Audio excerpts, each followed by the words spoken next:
जैन संगठन शांतिनाथ सेवा मंडल की ओर से श्री सुधीर मुनगंटीवार के वित्त एवं पालक मंत्री बनने के उपलक्ष्य में शुभकामनाएं देने हेतु कार्यक्रम का आयोजन हाल ही में किया गया। कार्यक्रम में वित्त एवं जिले के पालक मंत्री सुधीर मुनगंटीवार, महापौर राखी कंचरलावार, शांति सेवा मंडल की अध्यक्षा व अन्य मान्यवरों की उपस्थिति थी। कार्यक्रम की शुरुआत मान्यवरों के हाथों दीप प्रज्वलन कर की गई।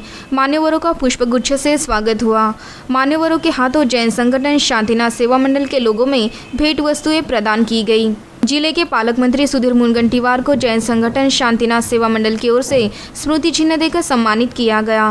कार्यक्रम में जिले के पालक मंत्री सुधीर मुनगंटीवार ने निस्वार्थ सेवा का संदेश देते हुए अपने विचार व्यक्त किए। श्री शांतिनाथ सेवा मंडळाचं मनापासून अभिनंदन करतो की त्यांनी सेवाभावी वृत्तीने या कार्यक्रमाचं आयोजन केलं। बांटिया बहन जी, आपको बहुत बहुत शुभकामनाएं, आपके सहकारियों को बहुत बहुत शुभकामनाएं। सही तो अपने देश में सेवा भाव को बहुत ज्यादा महत्व है। कोई भी इतिहास बदल दो, इतिहास में किसने कितना पैसा कमाया, इतिहास के पन्नों ने उसे स्थान नहीं दिया, मगर इतिहास के पन्नों ने तो उसे स्थान दिया है जो औरों के लिए जीता है। और आज समाज के इस परिवर्तन के मोड़ पर यह बात सही है कि सरकार इस परिवर्तन का निर्माण नहीं कर सकती, ये समाज को करना होता है। वृद्धाश्रम बनाने की आवश्यकता सही तो भारतीय समाज में आनी ही नहीं चाहिए। ये तो पाश्चात्य देशों ने दी हुई एक ऐसी देन है जो अब 21वीं सदी में हमें झेलनी पड़ रही है। हमारे समाज में तो जो भी ज्येष्ठ होता था उस परिवार का, उसका सम्मान उस परिवार में सबसे ज्यादा होता था। मगर धीरे धीरे 21वीं सदी में हम साथ साथ है, यहाँ से हम आपके है कौन, ये जो सफर शुरू हुआ उसका ये नतीजा है। मगर ये वातावरण में भी जब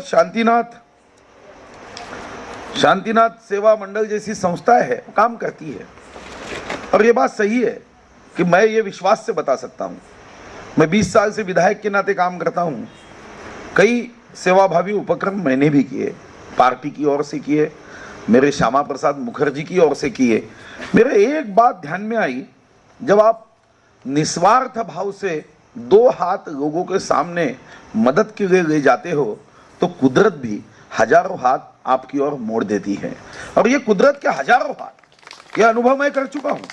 मुझे याद है जब बगारशा में मैं 100 अपंगों को साइकिल देने के लिए मैंने आनंदवन में ऑर्डर दिया, पैसे नहीं थे, और आनंदवन से फोन आ रहे थे कि पैसे भरो, चेक दो, साइकिल लेके जाओ। 9 फरवरी का कार्यक्रम था और 7 तारीख तक तो पैसे नहीं जम रहे थे। मगर मैंने देखा एक अचानक जिसका पति 8 दिन पहले जिसका निधन हुआ, उसने वो कार्यक्रम के बारे में सुना और अपने ही पति के निधन की दुख को छोड़कर वो महिला उसमें से कुछ साइकिलों का चेक लेकर आ गई।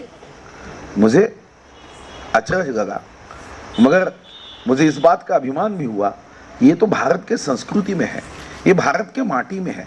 भारत के इतिहास का, अध्यात्म का कोई भी पन्ना उठा लो, मैं समझता हूँ कि जब हम सेवा करते हैं तो भगवान भी हिसाब में अपने नाम से अच्छी बात लिखता है। और यही तो अपने हिंदुस्तान की परंपरा रही है।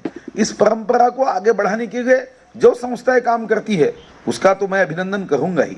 मगर बांटिया जी ने जैसा कहा कि सरकार की ओर से कई बातें होनी चाहिए, सही बात है। मैंने भी नेत्र चिकित्सा की, मेरी ओर से 32,000 लोगों के चश्मे, 32,000 लोगों के आंखें जांची। मुझे खुशी होती थी। मुझे आज भी वो दिन याद है जब मैं 5 साल विधायक बनकर दूसरे चुनाव में खड़ा था इटोगी में।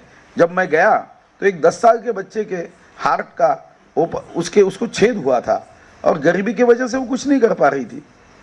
उसका ऑपरेशन करने के बाद मेरे जीवन में मैं वो प्रसंग कभी नहीं भूलूंगा कि वो माँ के आंखों के आंसू जब मेरे पैरों पे गिरे। मैं जीवन में उस दिन निर्णय किया कि हमने ऐसे कार्यक्रम करके ही जीवन को सफल बना सकते हैं। शायद ये कार्यक्रमों से हम चुन के नहीं आएंगे, मगर ये कार्यक्रमों से मुझे जो समाधान मिलेगा वो 1 जन्म का नहीं, अगले 10 जन्म तक वो मेरा समाधान मेरे साथ रहेगा। ये पद आएंगे, पद जाएंगे, ये पद आते हैं और जाने के लिए ही आते हैं, इसलिए ये पद पे मैंने कभी प्रेम नहीं किया।